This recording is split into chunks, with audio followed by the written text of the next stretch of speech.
আজকে আমরা আলোচনা করব বিসিএস পরীক্ষার প্রস্তুতি নিয়ে।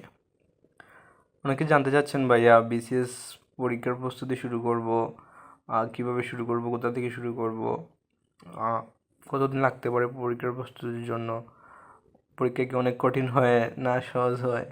তো এই বিষয়গুলো নিয়ে আজকে আলোচনার জন্য আমি আসছি। প্রথমেই আসি বিসিএস পরীক্ষা আর নিয়ে। পরীক্ষা আসলে অনেকে আমরা নাম শুনি বিসিএস ক্যাডার, বিসিএস পরীক্ষা। অনেকে আছে ক্লাস 10, 11 অনার্সে থাকা অবস্থায় মানে স্বপ্ন দেখে যে একদিন বিসিএস ক্যাডার হব, একটা ভালো জব করব এরকম। তো এই বিষয় হচ্ছে আসলে বিসিএস ক্যাডার হওয়ার জন্য বা বিসিএস পরীক্ষার প্রস্তুতি নেওয়ার জন্য বা বিসিএস পরীক্ষায় অংশগ্রহণের জন্য আপনাকে একটা দৃঢ় সংকল্প আগে ঠিক করতে হবে। বিশেষ করে যারা ইন্টারমিডিয়েট পরীক্ষা দিয়ে বিভিন্ন ইউনিভার্সিটিতে ভর্তি হয়ে গেছেন, আমার মনে হয় ওই সময় থেকেই বিসিএসের পরীক্ষাটা শুরু করা যেতে পারে। এর আগে আপনি ক্লাস 10 ইন্টারমিডিয়েট ওই সময় একটু ধারণা নেন, একটু ঘাটাঘাটি করেন বিসিএস কী, কেন, সুযোগ সুবিধা কী, এই সেক্টরে এই জব করলে কী কী সুযোগ পাবেন আপনি।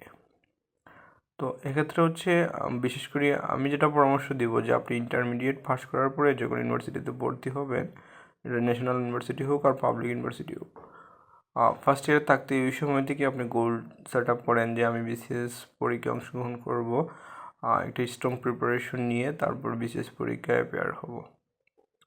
তো এক্ষেত্রে হচ্ছে প্রথমত আপনাকে বিসিএস পরীক্ষার মার্ক বন্টন যেটা আছে ওই মার্ক বন্টনটা জানতে হবে, এবং পরীক্ষার যে ধরন যেটা প্রিলিমিনারি, রিটেন, ভাইভা। তো এক্ষেত্রে হচ্ছে আপনার প্রিলিমিনারি যে পরীক্ষা আছে সেটি হচ্ছে 200 মার্কের, 10টা সাবজেক্ট আছে এই জায়গায়, যেখান থেকে 200 মার্কের পরীক্ষা হয়। রিটেনটা হচ্ছে আপনার যদি আপনি জেনারেল ক্যাডারে যান, যেমন মনে করেন আপনি ফরেন সার্ভিসে যাবেন, আপনি হচ্ছে আপনার পুলিশ ক্যাডার হবেন, বা আপনি অন্য কোনো ক্যাডার হবেন যেটা আপনার সাবজেক্ট রিলেটেড নয়। এখন যদি আপনি শিক্ষা ক্যাডারে যান, ওই জায়গায় হচ্ছে আপনার মূল সাবজেক্টের জন্য আরও 200 মার্ক এক্সট্রা যোগ হবে।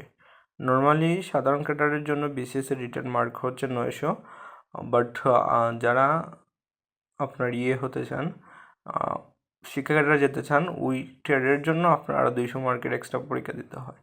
টোটালি হচ্ছে আপনি ওই জায়গায় 1100 মার্কের পরীক্ষা দিবেন। এবং এই আপনার ভাইভার জন্য হচ্ছে আগে 200 মার্ক ছিল, রিসেন্টলি সেটা কমিয়ে 100 মার্কে নিয়ে আসা হচ্ছে। এই হচ্ছে মার্ক বন্টনটা। তো এই জায়গায় অনেক সময় প্রশ্ন আসতে পারে যে আমি পিলি এবং রিটেন ভাইভা কি একসাথেই প্রিপারেশন নিব। আমার পরামর্শ হচ্ছে আপনি পিলি এবং রিটেন এই দুইটার প্রিপারেশন একসাথেই নিন। যদি আপনি গোল ঠিক করতে পারেন যে I have to be a BCS cadre, I must be a BCS cadre, so সেই ক্ষেত্রে হচ্ছে আপনার উচিত হবে আপনি পিলি এবং রিটেন প্রিপারেশনটা একসাথে নেওয়া। এক্ষেত্রে লাভ হবে কি, কারণ পিলি পরীক্ষা দেওয়ার পরে পিলি আপনি ধরেন ফার্স্ট করলেন, রিটেনের জন্য কিন্তু এত বেশি সময় পাবেন না, পিলির জন্য যে পরিমাণ সময় পাবেন। আমরা যে ভুল করেছি, আমি চাই না যে তোমরাও সেই ভুলটা করো। এক্ষেত্রে হচ্ছে তোমাকে অনার্স ফার্স্ট ইয়ারে অনার্স থাকাকালীন অবস্থায় প্রিপারেশন নিতে শুরু করবে একাডেমিক পড়ার পাশাপাশি।